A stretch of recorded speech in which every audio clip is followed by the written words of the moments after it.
$847. That is the number on the screen, not the number you thought you would be looking at when you turned 40. Not the number the retirement calculators had in mind when they told you, at 30, that you needed $250,000 saved by now to be on track. $847 is not that number. It is a different number entirely. You are 40 years old. You are sitting at a kitchen table that belongs to an apartment you moved into 7 months ago. The apartment has 2 bedrooms and costs $1,340 a month. One bedroom is a bedroom.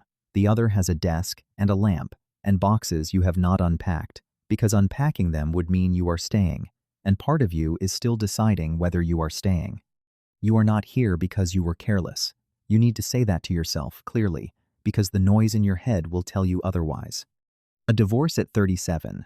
Not a dramatic one, no one event, no single conversation, just a slow accumulation of distance that eventually became an address change and a legal fee of $11,400 you paid in installments over 14 months. The house sold for $247,000. After the mortgage payoff and the split and the fees, your share was $38,200. You used most of it to cover the gap while you rebuilt. The gap was longer than you expected. A business before that, 5 years of it. A good idea that became a real thing and then became a thing that cost more to run than it made. You closed it at 36 with $14,700 in outstanding debt and a credit score of 581 and an intimate familiarity with exactly how much a failed business costs, beyond the money, the sleep, the relationships, the years of your 30s that went into something that didn't work out. A medical bill in 2022, $6,840. You are still paying it, $140 a month. You have $3,080 left. You make the payment every month without thinking about it now, the way you make the utility payment, because thinking about it doesn't change it, and you have learned to stop spending energy on things that are already decided. The math got away from you in pieces, not all at once. Not because of one catastrophic decision, but because of a sequence of years in which every month was survivable, and the accumulation of survivable months left you here, at this table, at this number, at this age. $847. You open the laptop. You pull up the retirement calculator, not because you don't know what it's going to say, but because you need to see the number before you can decide what to do with it. The calculator says you need $1.2 million by 65 to maintain your current standard of living. It says that if you started at 22 and saved consistently, you would have $340,000 by now. It says you are $339,153 behind. You close the laptop. You sit with that for a while. The retirement calculators were designed for people who started at 22 and never stopped. They were not designed for a divorce, a failed business, or a medical bill that took 3 years to pay down. The calculator is not your plan. It is someone else's plan with your name typed into it. Here is what the calculator doesn't account for. At 22, you didn't know what you could sustain. You didn't know which sacrifices you would actually make, and which ones you would make for 2 months, and then quietly stop. You didn't know which kind of work you could do for years without it destroying you, or which kind of debt would keep you up at night, and which kind you could carry without feeling it. You didn't know any of that. You had to find out the hard way, the way everyone does, in real time with real money and real consequences. You know all of it now. You know that you can live on $2,400 a month without it feeling like deprivation, because you did it for 11 months after the divorce, when the income was irregular and the expenses were fixed. You know that you work better when you own your schedule than when you don't, because the 5 years of the business, even the hard years, especially the hard years, produced more from you than any job ever did. You know that you will not invest money you are not sure you can keep invested, because you watched yourself make that mistake at 34 when you needed the money back and took it out at a loss. You know your own psychology in ways that 22-year-olds, through no fault of their own, simply do not yet. That knowledge is not nothing. It is in many ways the most expensive education available, and you have already paid for it in full. There is something else. At 22, the worst-case scenario was theoretical. At 40, having lived through several of them, the worst case has lost some of its power over you. Not all of it, but some. The thing that keeps most people from starting the fear that something will go wrong carries less weight when you have already survived several things going wrong. You know what the floor feels like. You have stood on it. You are standing on it now. It holds. This is not a comfort. It is a fact. And facts are more useful than comfort. One more thing. At 22, you made decisions based on who you thought you were going to be. At 40, you make decisions based on who you actually are. That is a shorter distance to travel between intention and execution. Shorter distances produce more consistent results. This matters more than it sounds like it does when you are running the math forward. You have 25 years. If you work until 65, and you do not have to, but if you do, you have 25 years from this kitchen table to a retirement that does not require you to keep working. That is the timeline. It is not the timeline you wanted. It is the one you have. Let's run it. $800 a month into a total market index fund from age 40 to 65. At an average annual return of 7%, the long-run inflation-adjusted average of the U.S. stock market, that $800 a month, becomes $648,200 by the time you are 65. Not $647,000. Not approximately $650,000. $648,200. That number is the product of 300 monthly contributions and 25 years of compounding and a 7% return and nothing else. No inheritance, no windfall, no exceptional luck. Just the $800 and the time. If you can get to $1,200 a month, and we will talk about how in a moment, the number becomes $972,300. If you can get to $2,000 a month, and this is achievable, not guaranteed, achievable, the number is $1,620,500. You started at $847. You are going to need more than $847 to make any of those contributions. This is obvious, and we are going to address it directly in the next beat. But first, look at those three numbers and understand what they are telling you. They are telling you that the difference between $800 a month and $2,000 a month, $1,200 a month, produces a gap of $972,300 over 25 years. The gap is not linear. It is not 1,200 multiplied by 300 months, which would be $360,000. It is nearly $1 million because of compounding, because every dollar invested at 40 does 25 years of work before you need it, because the machine does not care when you started. It only cares how long it is left to run. There is a number that matters more than those three numbers. It is the age at which you start, not 40 versus 22. You cannot go back to 22, but 40 versus 43, or 40 versus 47. Every year you wait to begin costs more than the previous year, because each year removed from 65 is a year of compounding you will not get back. The math is indifferent to your reasons for waiting. The reasons may be entirely valid. The math does not ask. You begin now, not when the income is more stable, not when the apartment situation is resolved, not when the remaining $3,080 on the medical bill is paid off. Now. With whatever amount is possible now. $47 a month if that is all there is. The $47 starts the clock. The clock is the variable that matters most, and you cannot buy more of it. Starting late does not mean starting wrong. It means starting with better information and less runway. Both of those things are true at the same time, and neither one cancels the other out. The math is real. The math is also not the hard part. The hard part is the income. You cannot invest $800 a month from an $847 bank account and a $1,340 rent and a $140 medical installment and utilities and food, and a car that has 94,000 miles on it and will need something eventually. You cannot do that math. Nobody can. So before the investment account, there is the income problem. And the income problem requires honesty about what you are willing to do and what you are not. Here is what building at 40 actually requires, not what it suggests, what it requires. The next time your income increases, whether that is a raise, a new client, a better job, a side income that starts working, that increase does not become lifestyle, it becomes the gap. It becomes the investment. The lifestyle stays exactly where it is. This is the trade that is hardest to make, not because the math is complicated, but because the income increase arrives with a story attached. The story says you have earned this. The story says you have been living tightly long enough. The story is not wrong. It is just not the priority. Not yet. The lifestyle expands later, when the account can absorb it, not when the income first allows it. The emergency fund comes before the investment account, not after, before. $7,400 in a high-yield savings account at 4.6% APY.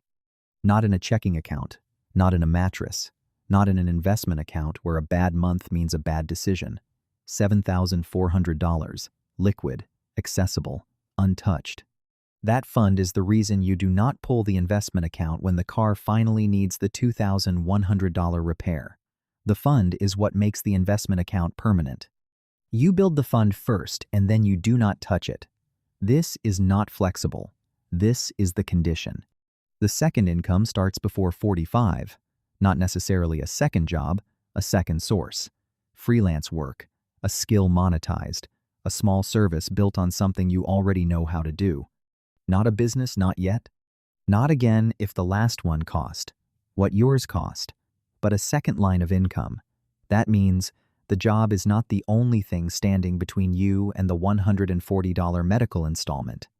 One income at 40 with your history is a vulnerability. Two incomes is a structure. The structure is the point, not the amount. Here is the thing nobody tells you about building at 40 that makes it genuinely harder than building at 22. Everyone around you has already arrived somewhere. The friends who started at 22 have the house, the retirement account, the equity, the college fund for someone else. They are not doing it to make you feel behind, they are just living their lives, which happen to look, from where you are sitting, like evidence of a gap. You will go to a dinner and someone will mention their investment account balance in passing the way people mention the weather, and you will do the math in your head in the time it takes them to finish the sentence, and the math will be true and will not help you. You do the thing anyway, not because you are not behind, because being behind is where you are, not where you are going. Those are different coordinates. 6 months after the kitchen table, you have $4,300 in a high-yield savings account. The investment account has $1,140 in it. The medical bill has $2,100 left. You got a freelance project, $1,800 for 6 weeks of work, and you put $1,200 of it into the savings account and $600 toward the medical bill, and you did not upgrade the apartment, and you did not take the trip, and you did not replace the work bag that has a broken zipper. You fixed the zipper. It cost $14. It doesn't feel like progress. The numbers say it is progress. You are learning to trust the numbers over the feeling. This is taking longer than the numbers took. Every income increase is a decision before it is money. The decision is made in the first 48 hours, before the lifestyle adjusts to the new number. After 48 hours, it is no longer a decision. It is just how things are now. You are 47 years old. 7 years from the kitchen table, the bank account is not $847. The investment account has $91,400 in it. The high-yield savings account has $11,200. The medical bill is gone, paid off in full, on a Tuesday in March 18 months ago. You did not celebrate. You transferred $140 into the investment account the same day, because that was where $140 had been going, and it didn't make sense to stop the habit just because the destination changed. The income is $6,800 a month now, not all from one place. $4,200 from the job that you kept and eventually advanced in, quietly, without making the advancement the point of the work. $1,900 from the freelance work that became a consistent client base over 4 years. $700 from a small online service you built in 9 months of Saturday mornings, and which you do not discuss at dinners, because it is not impressive enough to discuss, and because the people who would find it impressive are the same people who would not understand why a person with a full-time job spends Saturday mornings building something else. The apartment is the same apartment. The rent is $1,560. Now it went up twice in 3 years. You stayed because moving costs money and disrupts the system, and the system is what matters. The broken zipper bag has been replaced. One trip, last year, 4 days, $1,100 total, booked on a Tuesday in February, when the flights were cheap. You sat on a beach for an afternoon and read a book, and the entire time part of your brain was doing the compound interest math on the $1,100, and you let it do the math, and then you put the phone down and sat on the beach anyway. You are not a different person. You are the same person with better architecture, and occasionally the architecture and the person are in conversation. Here is what $91,400 actually is. It is not enough. It is also not nothing. It is the difference between a retirement account that covers 8 years of expenses and one that covers none. It is the difference between a bad month being a problem and a bad month being a crisis. It is the thing that means you did not have to take the job offer last year that paid $14,000 more and would have required you to travel 4 days a week and would have slowly made you into someone you did not want to. You turned it down. You could turn it down because the account said you could. The account gave you the option. That is what the account is for, not the number. The option, the number produces. There are things that did not update. You still check the account more than you need to. Not with panic anymore. The panic left sometime around month 14, but with vigilance. The close watching of someone who knows what it looks like when the numbers go the wrong direction and would like to know as early as possible. You still feel the old calculation when an unexpected expense arrives. The instinctive scanning of what can be deferred, what is truly fixed, what can be negotiated down. You built that reflex when you needed it.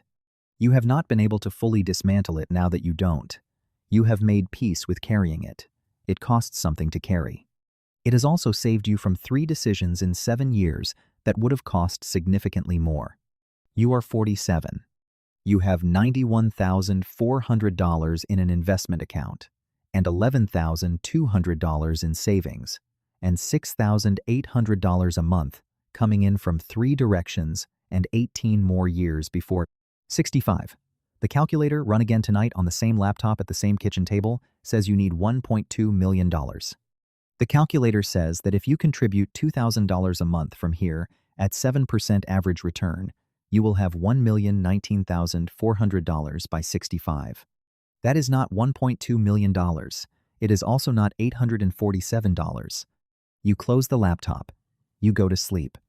The account doesn't give you the retirement number. It gives you the options that exist between now and then. The number is the destination.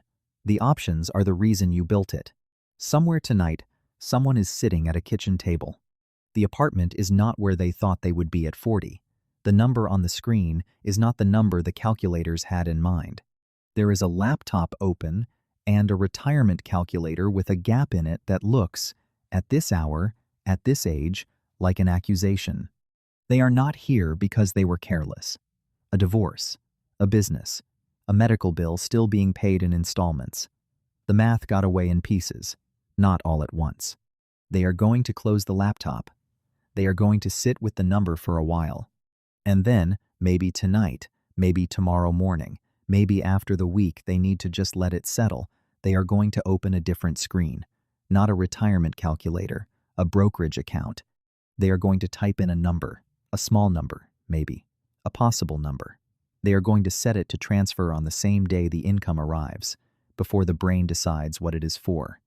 They do not know yet what the account will say when they are 47. They do not know that the $140 they were paying on a medical bill will one day transfer instead to a place that compounds. They do not know that the trip they take in 6 years will cost $1,100 and feel worth it, and that they will do the math anyway, and then put the phone down and sit on the beach. They only know the kitchen table, the $847, the gap the calculator named. That is enough to begin. $847 is not nothing. It is not the number you wanted. It is the first number of a new sequence, and sequences do not ask where you started. They only ask what comes next.